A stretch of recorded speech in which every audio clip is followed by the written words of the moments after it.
예수님은 사람들에게 비유로 교훈하실 때가 많으셨는데, 비유의 목적은 진리에 합당하지 않은 사람에게 진리를 감추는 목적이 있지만, 대부분의 경우는 이 진리를 더 분명히 사람들에게 이해시키기 위함입니다.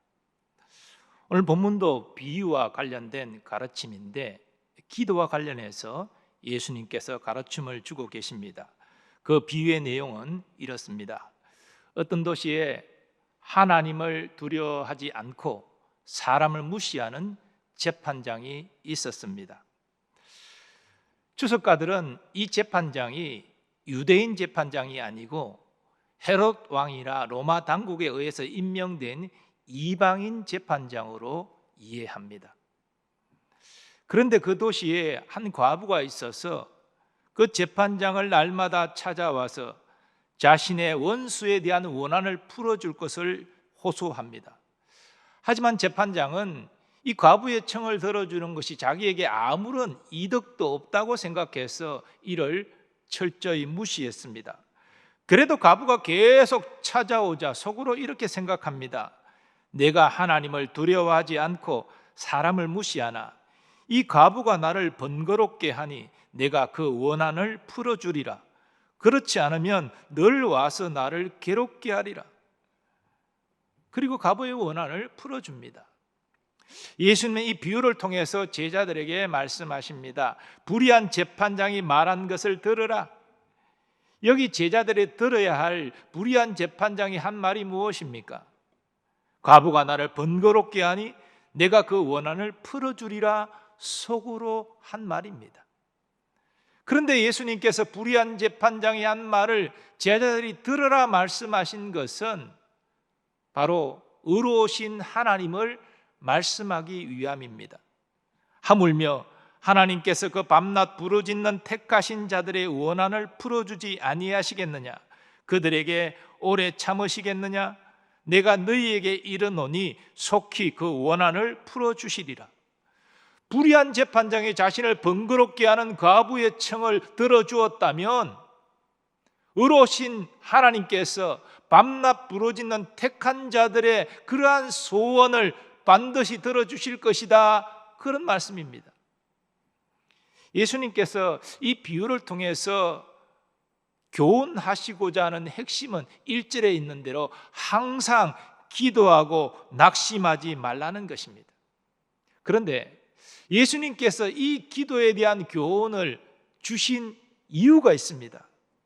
누가복음 맥락을 보면 본문 앞에 예수님께서는 하나님 나라에 대하여 말씀하십니다. 예수님이 이 땅에 오셔서 사역하시는 것이 하나님 나라가 이 땅에 임한 것이라고 말씀하셨습니다. 하지만 사람들은 이 땅에 임한 하나님의 나라를 깨닫지 못했습니다. 그래서 이 땅에 오신 예수님을 미워하고 박해했습니다.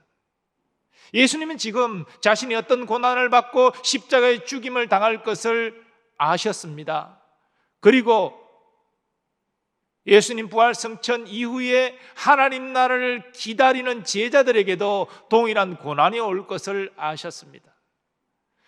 그런 고난 가운데 제자들이 항상 기도하고 기도하는 중에 낙심하지 말 것을 지금 말씀하고 계신 것입니다.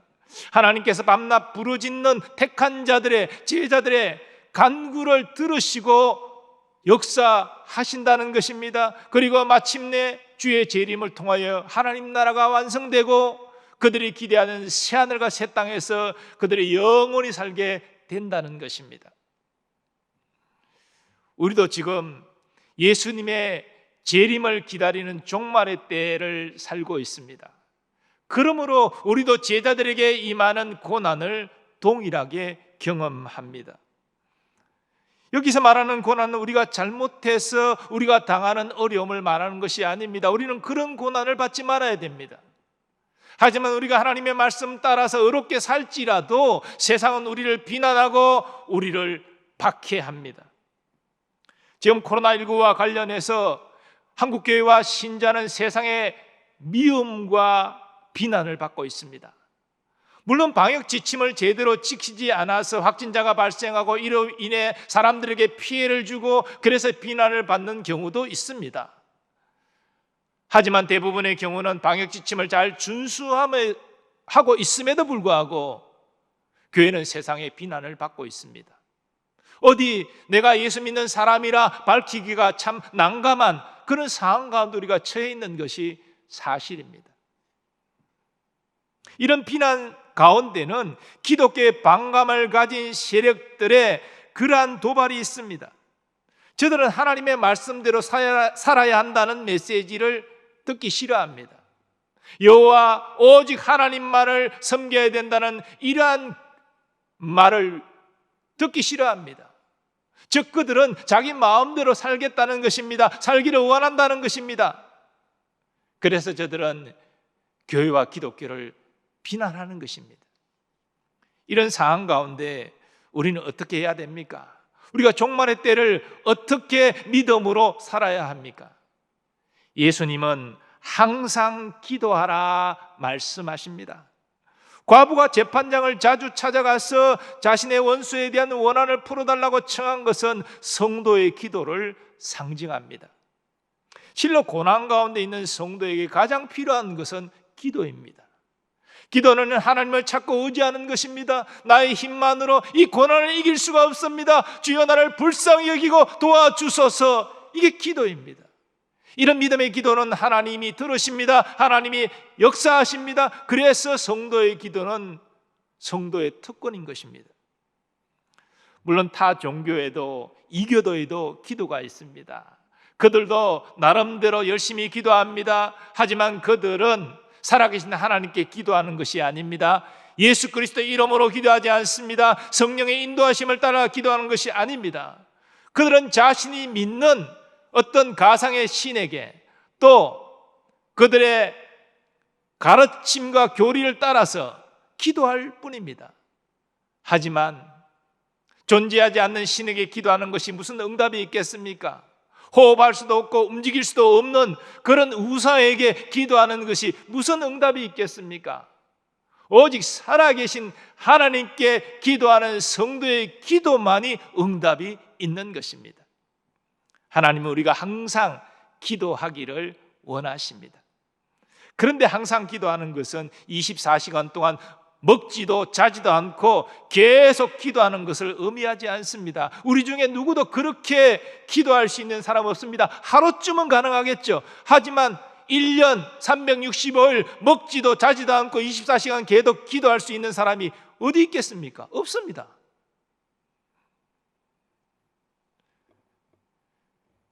그러므로 항상 기도하라는 말씀은 반복적으로 계속 주의 도우심과 인도하심을 구하며 살라는 말씀입니다.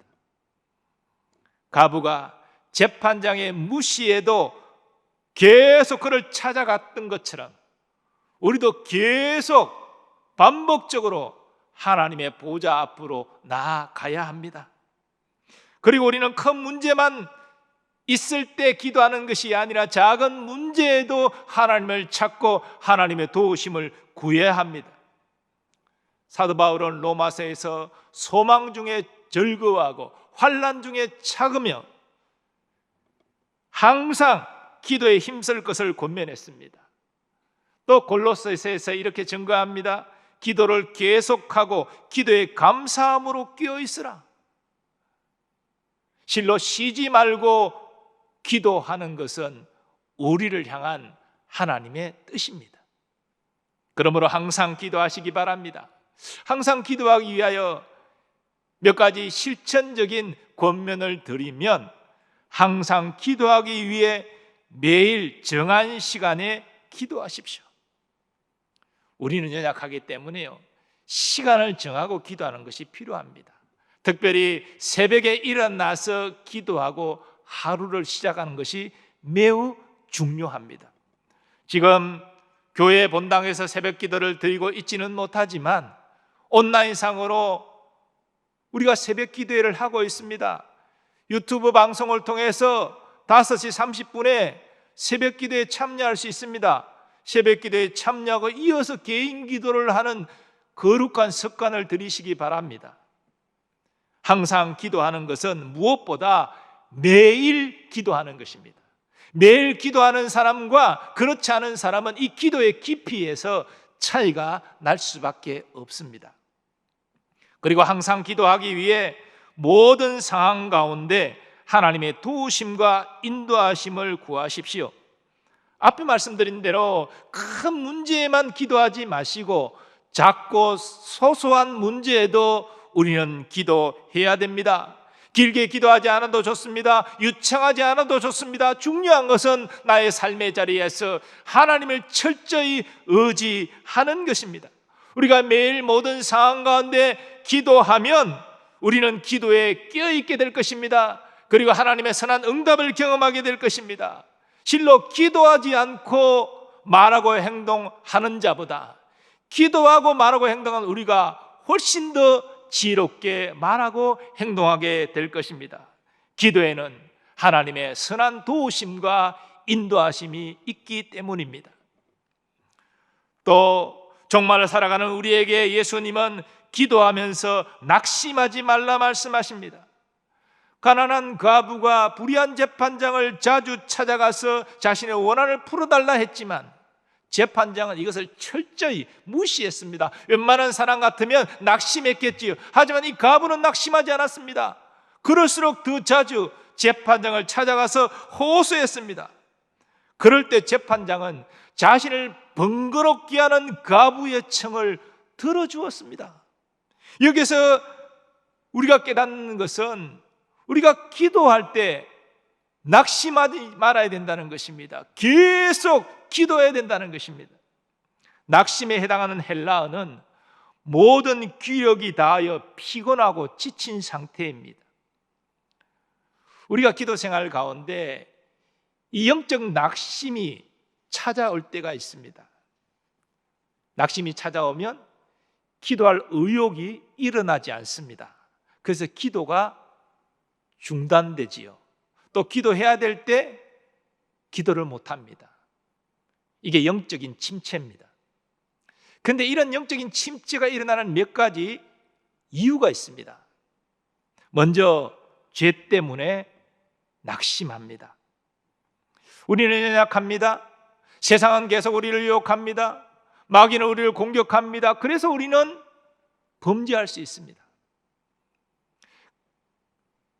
이때 사탄은 우리를 정죄해야 합니다. 네가 그러고도 기도를 해? 너는 기도할 자격이 없어? 네가 기도할지라도 하나님은 너의 가증한 기도를 듣지 않으셔? 그러나 이런 사탄의 정죄는 거짓말입니다. 물론 하나님은 죄를 미워하시지요.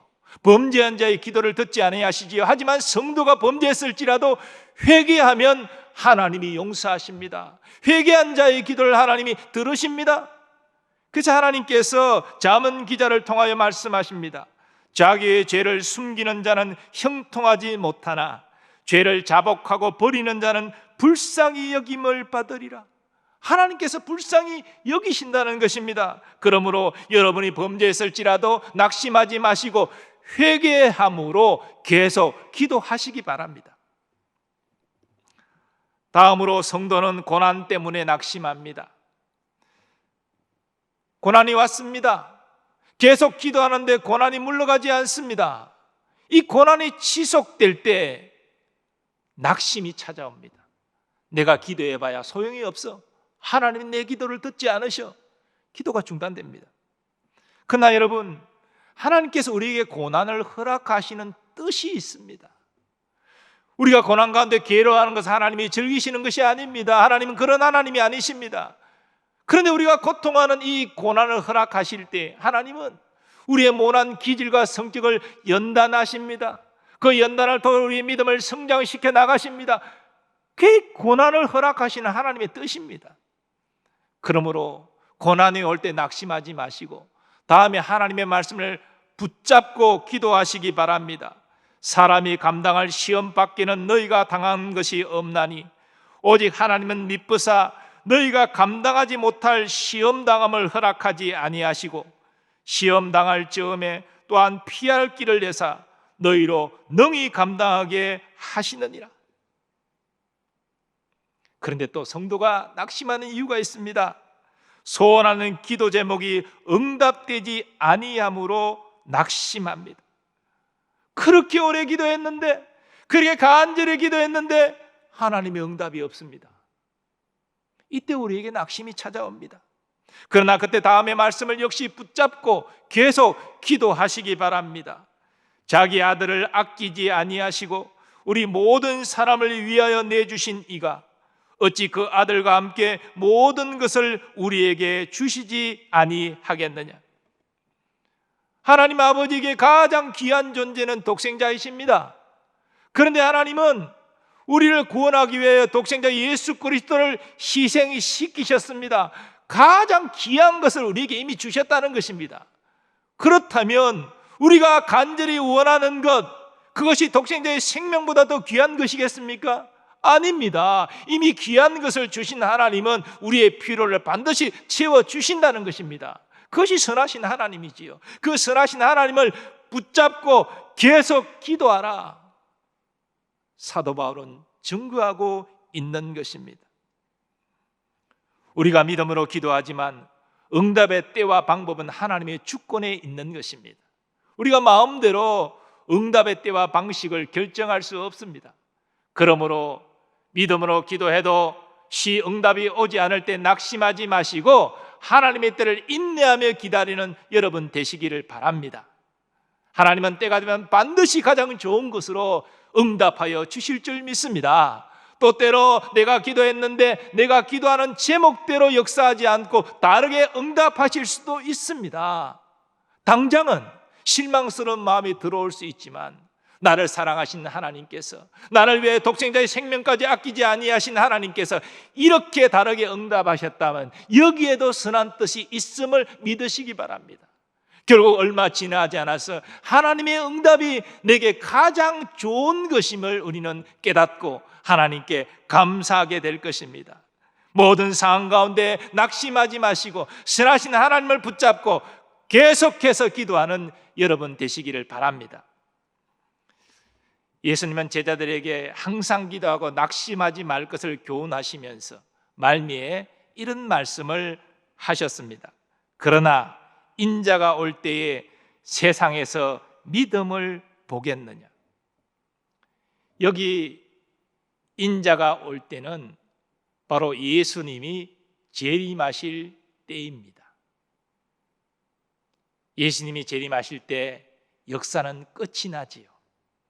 이 땅에 존재하는 죄와 사탄은 불못에 던져져 심판받고 하나님의 자녀는 부활의 몸을 입고 새하늘과 새 땅으로 변화된 이곳에서 영원히 예수님과 함께 왕노릇하며 살게 될 것입니다. 그런데 그 예수님이 재림하시는 그 종말의 때 믿음의 사람을 찾기가 어려울 것이다 주님은 말씀하십니다. 이것을 본문의 기도의 맥락과 연결해서 이해하면 주님이 재림하시는 이 종말의 때에 항상 기도하면서 낙심하지 않는 기도의 사람, 믿음의 사람 찾기가 어려울 것이라는 말씀입니다. 안타깝게도 우리는 이 예수님의 말씀을 현실로 이 시대에 보고 있습니다. 점점 교회에서 기도하는 사람들이 줄어들고 있습니다. 과거에는 본당에서 철회하는 사람들 참 많았습니다. 교회에서 기도하는 것이 양에 차지 않아서 기도원으로 산으로 올라가서 밤을 새면서 기도하는 사람들도 많았습니다. 새벽 기도에 참으로 많은 사람이 기도했고 그 시간에 1시간 이상씩 계속적으로 기도하는 사람도 참 많았습니다. 그런데 오늘 한국교회 안에 교회에서 철회하는 사람 점점 찾아보기 어렵습니다. 새벽 기도에 정말 개인 기도를 1시간 이상씩 하는 사람 많지 않습니다. 점점 기도하는 사람이 줄어들고 있습니다. 이게 한국교회의 영적 현실입니다. 저는 한편으로 안타까운 마음을 가지지만 또 한편으로 이러한 영적 현실을 역으로 또 생각해 봅니다. 하나님이 기뻐하시는 기도의 사람이 소수이기 때문에 그 기도의 사람을 하나님이 참 귀히 여기시고 그를 통하여 하나님의 일을 하신다는 것입니다. 이런 의미에서 우리 교회에 주님이 인정하시는 기도의 사람이 많아지기를 소원합니다. 항상 기도하고 어떤 상황 가운데서도 낙심하지 않는 믿음의 사람들이 많아지기를 소원합니다. 비록 우리가 본당에 모여 기도회를 할 수 없는 상황 가운데 있지만, 마음대로 교회 와서 기도하지도 못하는 상황 가운데 있지만, 그래도 각자의 처소에서 새벽을 깨우며 기도하고 낙심하지 않고 늘 하나님을 찾고 의지하는 우리 교우들 되기를 간절히 소원합니다. 어떤 상황 가운데서 낙심하지 않고 계속 기도하는 사람에게는 하나님의 복이 임합니다. 먼저 그 영이 강건하여집니다. 영이 강건하여지니 하나님의 말씀을 잘 깨닫습니다. 하나님의 뜻을 잘 분별하고 대처합니다. 그리고 응답을 경험하고 또 그의 기도를 통해서 그의 가정이 살아나고 교회가 새로워지며 나라가 새로워지는 것을 경험하게 됩니다. 하나님께서 그의 기도를 통하여 역사하시기 때문이지요. 시편 130편은 오늘날 많은 사람이 좋아하는 시편입니다. 이 시편 내용을 보면 시편 기자는 큰 어려움 가운데 하나님을 간절히 찾고 의지하고 있습니다. 여호와여, 내가 깊은 곳에서 주께 부르짖었나이다. 주여, 내 소리를 들으시며 나의 부르짖는 소리에 귀를 기울이소서. 여호와여, 주께서 죄악을 지켜보실진대 주여 누가 서리이까? 그러나 사유하심이 주께 있음은 주를 경외하게 하심이니이다. 나하고 내 영혼은 여호와를 기다리며 나는 주의 말씀을 바라는도다. 파수꾼이 아침을 기다림보다 내 영혼이 주를 더 기다리나니 참으로 파수꾼이 아침을 기다림보다 더하도다. 이스라엘아, 여호와를 바랄지어다. 여호와께서는 인자하심과 풍성한 속량이 있음이라. 그가 이스라엘을 그의 모든 죄악에서 속량하시리로다. 아멘.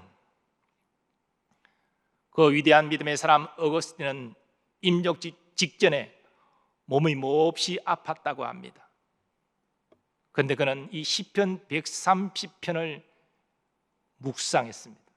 특별히 4절 말씀을 침상벽에 써놓고 읽으며 큰 위로를 받았다고 합니다. 종교개혁자 마틴 루터도 4절 말씀을 중심으로 내가 깊은 곳에서라는 찬송시를 작시했습니다. 여기 깊은 곳이라는 뜻은 깊은 고통 가운데라는 뜻입니다. 내가 깊은 곳에서 주를 불러 아뢰니 주여 나의 간구를 들어주심 바라고 보좌 앞에 나가니 은혜 내려 주소서. 4절입니다. 주의 크신 은혜와 그의 능력 바라라. 주의 깊은 은총에 우리 구원이 있으니 변함없는 주님만 믿고 기다릴지라. 사랑하는 여러분, 우리는 지금 종말의 때를 살고 있습니다. 특별히 코로나19로 말미암아 참으로 혼돈스럽고 어두운 시대를 살고 있습니다. 이 시대는 사람들에게 교회가 비난받고 박해받는 시대입니다. 이런 시대 가운데 하나님은 항상 깨어 기도하고 어떤 상황 가운데서 낙심하지 않는 믿음의 사람을 찾고 계십니다. 여러분이 하나님이 찾으시는 그 기도의 사람 되시기를 축원합니다. 그리고 우리 교회가 하나님이 기뻐하시는 그 기도의 사람으로 충만해져서 우리 교회가 하나님이 사랑하시고 함께 하시는 주의 전이 되기를 간절히 소원합니다. 하나님 아버지, 이 종말의 때에 우리를 하여금 항상 깨어 기도하고 어떤 상황 가운데서도 낙심하지 않게 하여 주시옵소서. 그래야 하나님의 때에 하나님께 쓰임받는 우리 성도와 교회가 되게 하여 주시옵소서. 예수님의 존귀하신 이름으로 기원하옵나이다. 아멘.